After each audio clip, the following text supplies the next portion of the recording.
Good morning, class. Welcome to this session of International Business Environment. And today, let us study regarding types of export mode. Now, we had briefly discussed regarding this in our earlier session. So, speaking about types of export mode, there are mainly two types. One is direct export and the other one is indirect export. Now, speaking about direct exporting, it includes selling directly to target customer in market. Now, this can be by the internet and frequent visits for trades or by establishing a branch or company in the target country. Now, selling directly to customers prevents other businesses taking part in the margin of our organizations. However, we should always remember that in this approach, a large requirement of human and financial resources is very much necessary. Now, it takes time to make contacts and also build relationships and to understand the market and thereby carry out marketing functions in all such markets. Now, speaking about advantages of direct export, here the business organization can very well manage and control the price. Now, the business will have full or complete control over the brand and also direct understanding of buyers' needs and an ability to customize the products according to their needs and wants is possible. And whenever the direct exporting is done, new opportunities can be analyzed and the businesses can take opportunity of all these new opportunities very well. Now, speaking about disadvantage of direct exporting, direct exporting will always require lot of resources including maybe time, the staff resources, and definitely the money. Now, fluency in local language is very much necessary, especially for after sales services and commissioning. And also, timely troubleshooting cannot be done remotely and will always require additional visits. Now, one more disadvantage is that this direct exporting will always require the commitment to an in market presence at some stage so that business can grow continuously. Now, speaking about indirect exporting, definitely under this and as contrary to direct marketing, in this selling is definitely through an intermediary. It is relatively cheap and a very straightforward way to enter a new market. Now, intermediaries are agents based in the target export market who would sell products or services to the end users of the organization. And it is very much necessary that these intermediaries should always have in market experiences and contacts so that they can help to sell products and services to the end users. Now, the advantages of indirect exporting is that exporters can make use of contracts in the operating market and also worldwide. Now, one more advantage is that whatever commissions rates that are being paid by the business organization, usually when it is high, it motivates the agents, and this helps the business organization in getting the cooperation of these agents, and they can enter and easily capture the market, and also it is possible that they can capture the market soon. Now, even for the exporter, they might sometime provide expertise, and also whenever it is done on the credit basis, the credit acceptance usually reduces the burden for the manufacturer.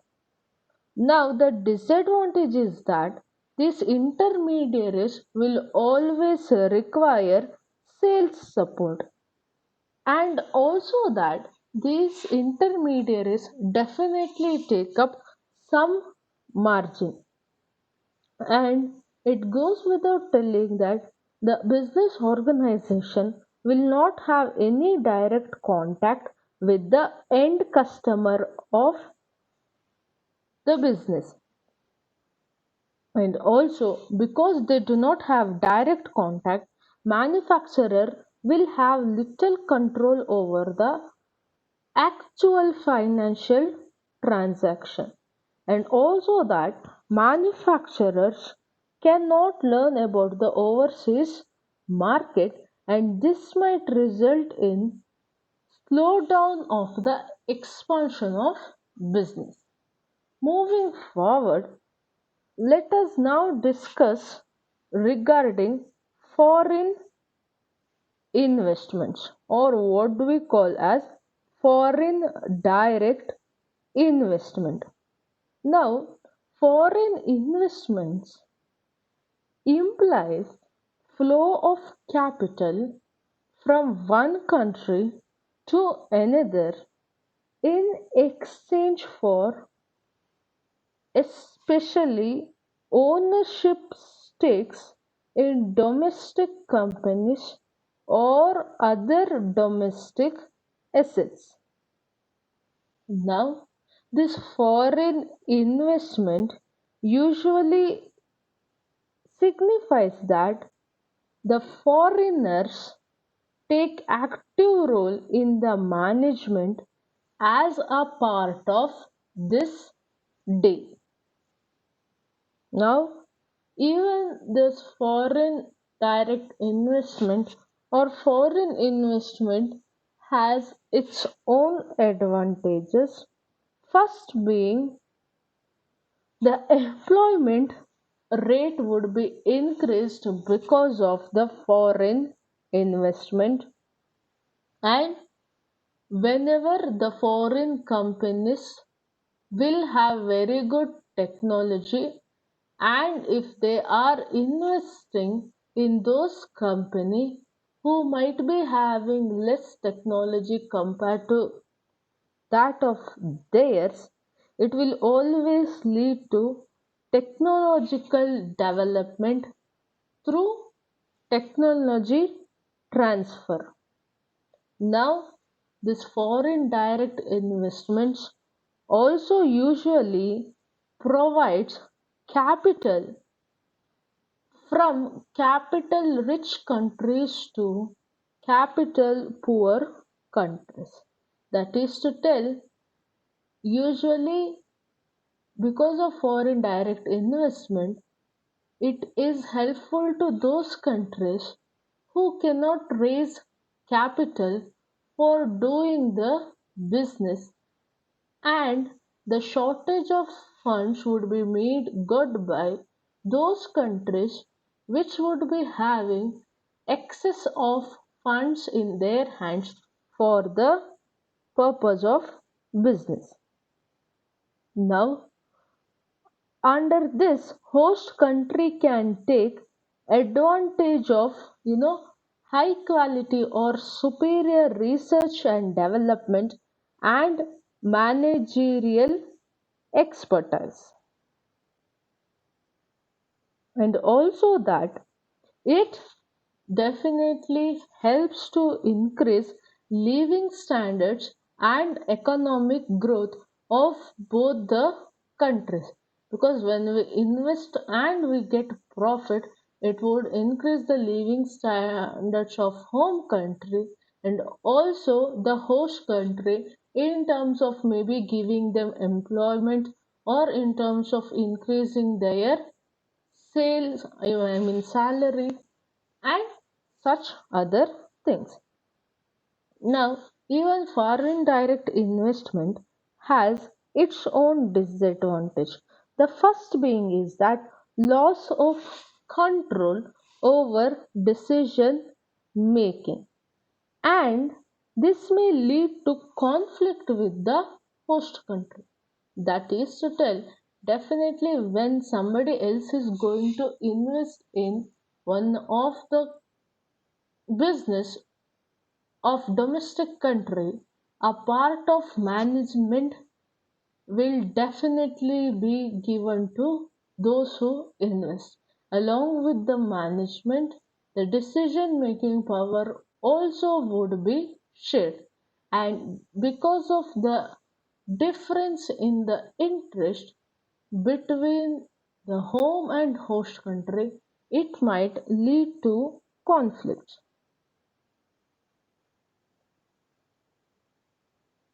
Okay. Next one is that unexpected capital inflight and debt financing can sometimes lead to currency crisis, which might cause instability and uncertainty for business and adds to inflationary pressure. That is to tell, because of transfer of the capital from one country to other country, or because of the profits being moved to other country, it might result in currency crisis, and because of that the inflation in the home country might increase. Now, not only there are disadvantages, now, there are some of the risks involved for every business that would make foreign investment. Now, irrespective of whether it is developing, developed, or which kind of business is making the investment, it is always necessary that there are some risks which must be analyzed before doing the investment. Now, it is also being said that when it comes to foreign investments or foreign direct investment, greater the risk, lower level of foreign direct investment there would be. So, to increase foreign investment, a country should always manage risk very carefully. Now, there are especially four risks which might affect foreign investment. First being the economic risk. Now, this economic risk depends upon host country's performance. For example, might be like how much access is there for international credit, what is the inflation rate, and how is the host country's participation in international agreements for resolving this foreign direct investment disputes. Now, foreign investors are usually very sensitive to cost and price uncertainties, mainly because it affects the inflation and exchange rate fluctuation. Now, increase in a country's relative cost of production by inflation will always decrease the probability that investment will occur in that country. Now, the second one is legal risk. Now, legal risk usually, you know, roots to the legal environments wherein the foreign direct investment laws are irregularly enforced and the limits to enforcement are ambiguous or not clear. Now, legal risk like the quantitative restriction on foreign firms' investment produce would always bring a suboptimal pace of entry and investment legal risk because of tax schedules produce insufficient allocations of capital.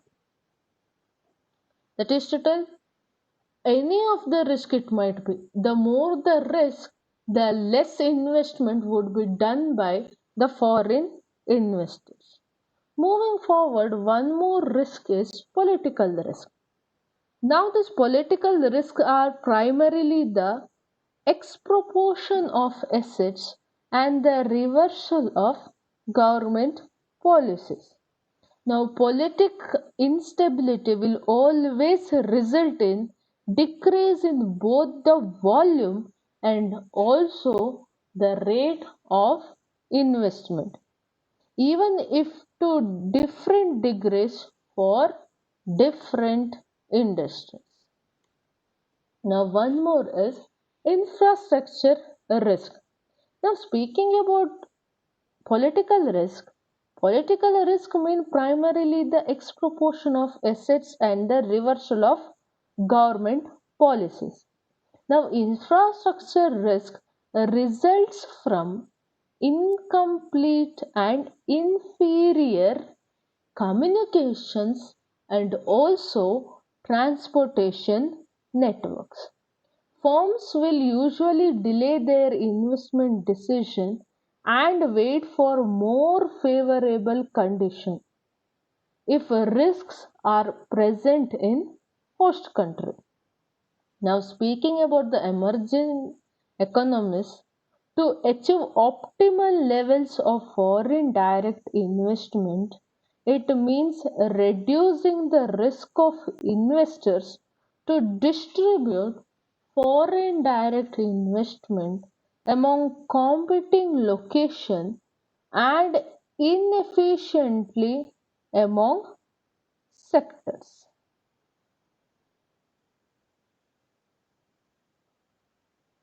Now, there is one more concept wherein which we can speak about wholly owned subsidiaries.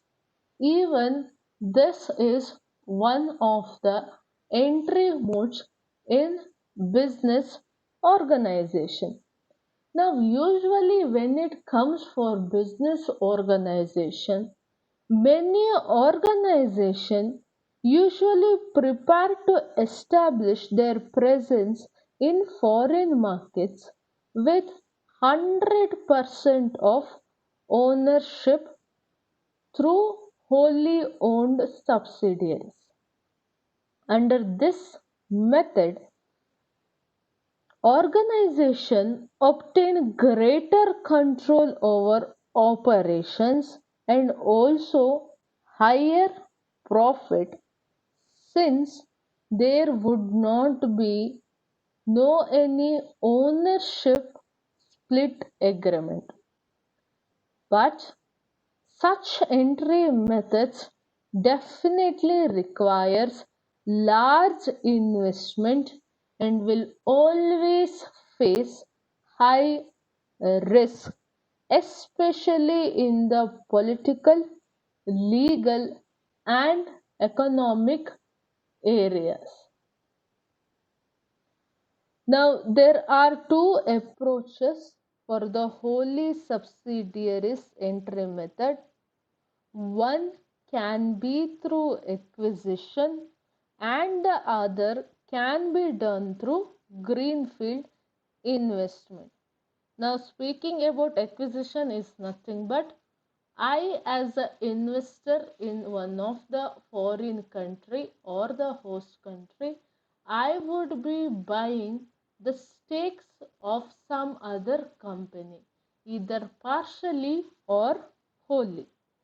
Speaking about greenfield investment, it means using the funds to build an entirely new facility from ground zero or from the beginning, including the purchase of land and bringing together all other necessary resources, all other resources which are necessary to do the business. Now, though such approaches would usually entail full control and no risk of cultural conflicts, it usually costs extremely high, and the returns of investment are definitely obtained in the long run due to mainly because of the extent time required to build the facility, start the operation, and economies of scale and the experience curve. In contrast to this, greenfield acquisition will allow organization to get the foreign market faster. Organizations taking the acquisition approach uses its funds, buys existing facilities and operations. Now, this is done by acquiring the equity of the firm that previously owned the facilities, which usually would be comparatively less costlier than that of starting a new business from ground zero. Now, speaking about the three that are being shown in the PowerPoint, these three can be the example for wholly owned subsidiary. The first being Volkswagen. It has many subsidiaries like your Bugatti, Bentley. All are fully owned subsidiaries of Volkswagen Corporation.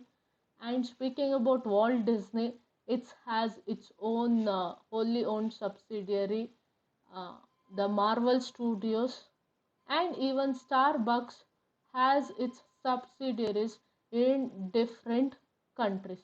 Might be like Starbucks Japan, Starbucks China, and so on. Now, even this wholly owned subsidiary has its own advantages. Firstly, when a uh, firm's competitive advantage is mainly based on technological competencies that it has, a wholly owned subsidiary will often be a preferred mode of entry because it definitely reduces the risk of losing control over that competence. Mainly technologically sound firms prefer this mode for entering the foreign market as they need not share their technological expertise to anybody else. Now, secondly, the wholly owned subsidiaries give a firm tight control of operations in different countries. And finally, a wholly owned subsidiary may be required usually if a firm is trying to realize location and experience curve economies. Now, this particular wholly subsidiary is considered to be the costliest method of serving a foreign market.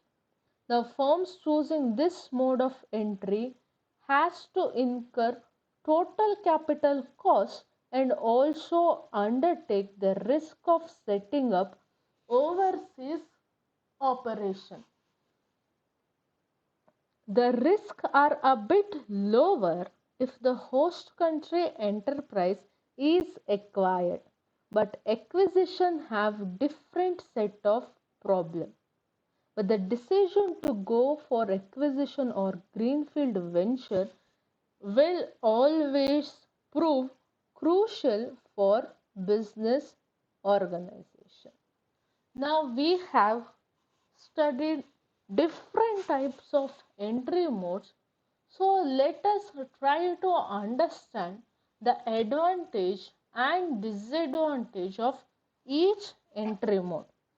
Starting with the first one, exporting, or simply wherein I export the goods to other countries with the help of maybe exporting houses or the agents who would be there in the other country. Now, the advantage is that it will always help to realize location and experience curve economies. But the disadvantage is that it will always have high transportation cost on the one hand.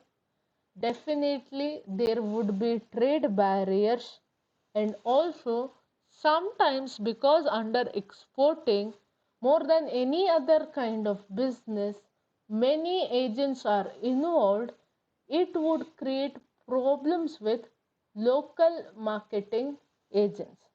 The next one is turnkey contracts.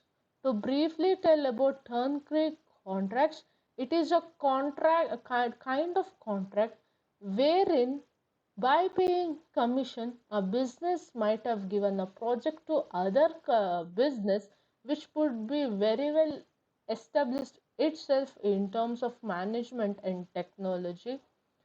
And by the end of the project, the work would be completed to that extent that the one which has given the project need only turn the key to start the business.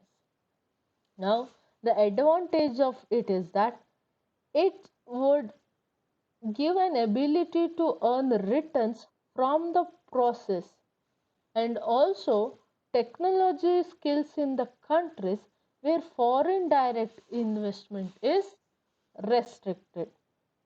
Now, the disadvantages is that creating efficient it creates efficient competitors and lack of long-term market presence.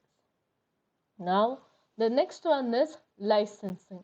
Under licensing, what happens is that a licensor would be giving some rights for the licensee to use the technological know-how and the property in return for commission. Now, the advantage of that is it helps to develop, or it will usually have low development costs and also low risk. But the disadvantage is that it will always be having lack of control over technology inability to to understand the local market and to have economies of scale. And also it would be having some kind of inability to engage in global strategic coordination. Now, one more is joint ventures. Under joint venture, what happens is that two of the firms or more than two firms would be coming together to form a new business. Now, the advantages is that it will always give access to the host country's partners' knowledge, maybe in terms of technology, in terms of market. Now, it will also help to share development costs and the risk involved. And because of joint ventures, such companies would be politically accepted in the host country. And the disadvantage is that there are chances that in terms of control over the technology, the control would be minimum, and it will also result in inability to do business in terms of global strategic coordination.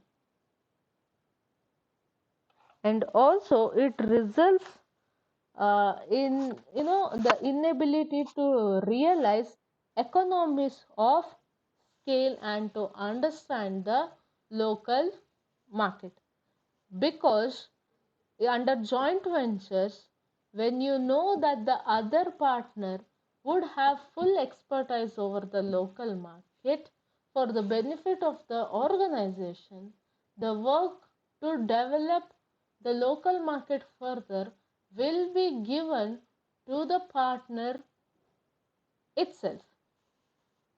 Now, speaking about one more, it is wholly owned subsidiary. Under this, the advantage is that the protection of technology would be fully in the hands of the company. It will always help to engage in global strategic coordination and also to realize the economies of scale and to understand local market. But the only disadvantage is that it involves high cost and high risk.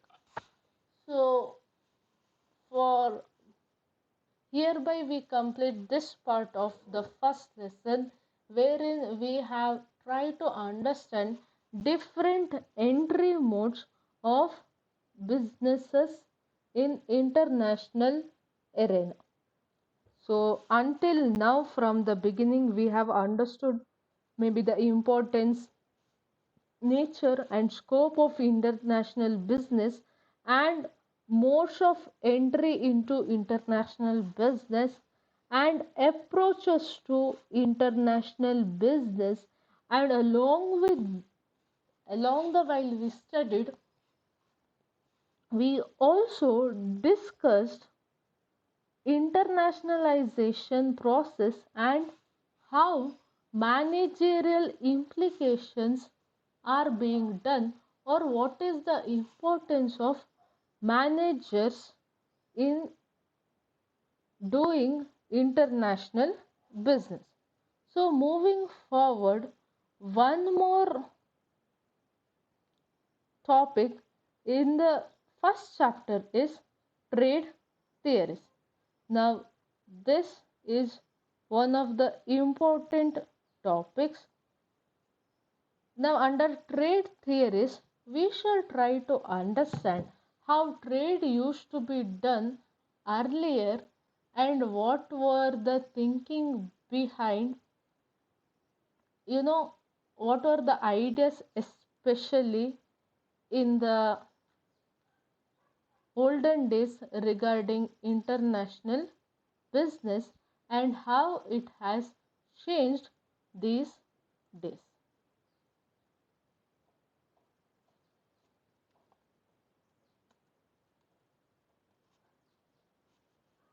Now, if we try to recall it, since the time immemorial, or to tell that we cannot exactly point out to which time, goods have been moved across nations and people have made profits by selling the products to other countries.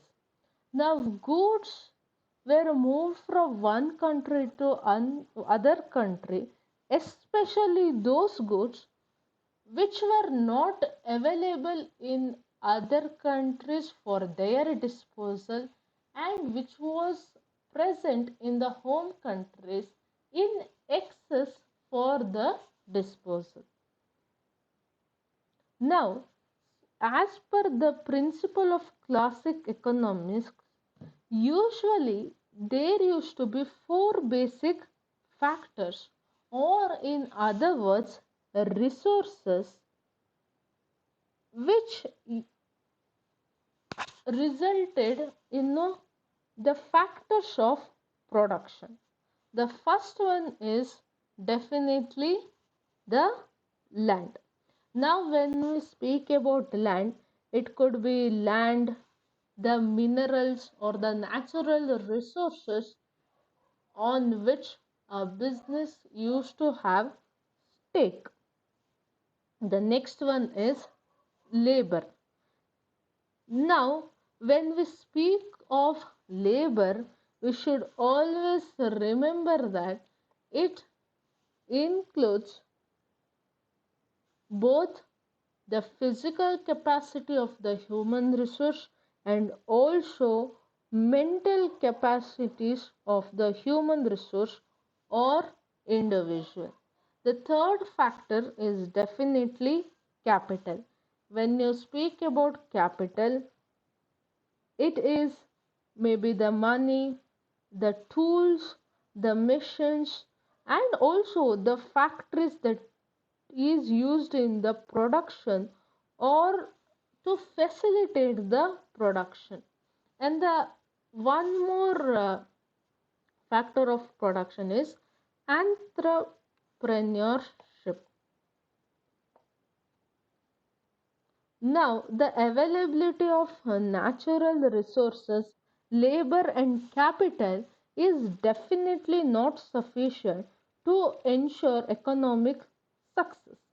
Now, these factors of production have to be combined and organized by the enterprising people who sees opportunities for making profit, and also on the other hand who are willing to take a risk by producing goods and services in expectation that they would be sold and thereby profits could be realized.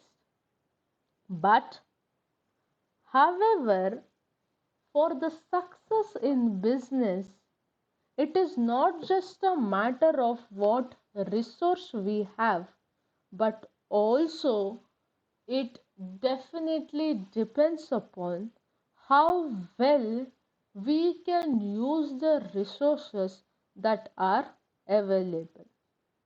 Now, speaking about business, since the time of Adam Smith, people have been pondering on what underlies the movement of goods and services across the nations, giving rise to theories of international trade.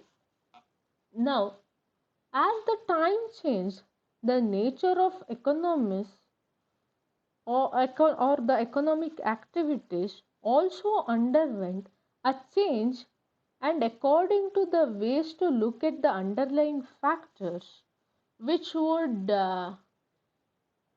be affecting this international change also underwent a change. Now, several economists like to name Adam Smith himself, those who studied this economic relations, they proposed different theories of international trade. Now, speaking about this, history of trade is definitely as old as mankind. Now, people have traded for thousands of years. Now, this fact is evident from early civilizations like that of might be Egypt or what we call as Mesopotamia, where people traded among themselves and also with others. Then gradually trade took place over land and sea. Uh, to mention the dates in particular, in 15th century, Europeans explored a sea route to trade in Asia. Later on, in 1700s, Industrial revolution started in Britain or what we call as England. Now it is very evident that slowly and gradually the international trade has grown and is still on the verge of growing in almost every part of the world. Now, at present, there are about 159 countries as members of World Trade Organization. World Trade Organization is an international organization which sets up the rules for world trade with the view to promote free and fair trade globally. Now, speaking about international trade, trade in simple terms means sale, purchase, or exchange of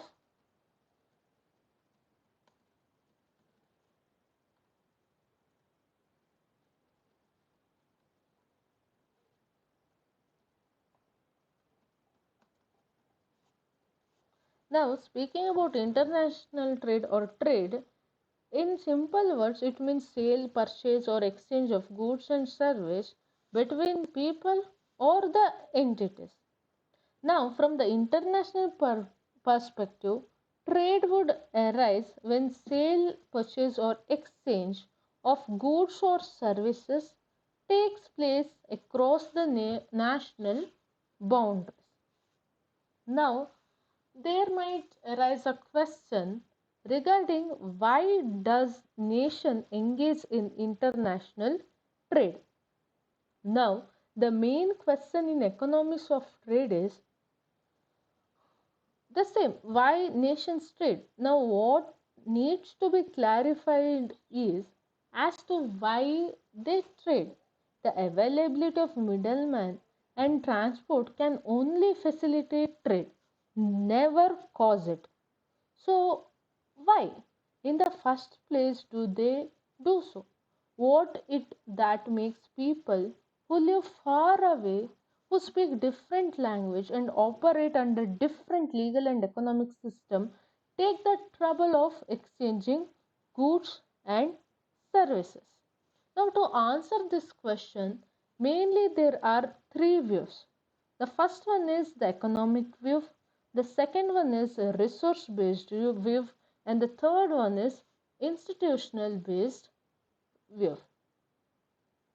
Okay, so for this particular session, we shall wind it up here, and for the coming session, we shall continue regarding why does we shall try to find answer for this question and also try to discuss the different trade theories. The next session would be at 2 o'clock in the afternoon.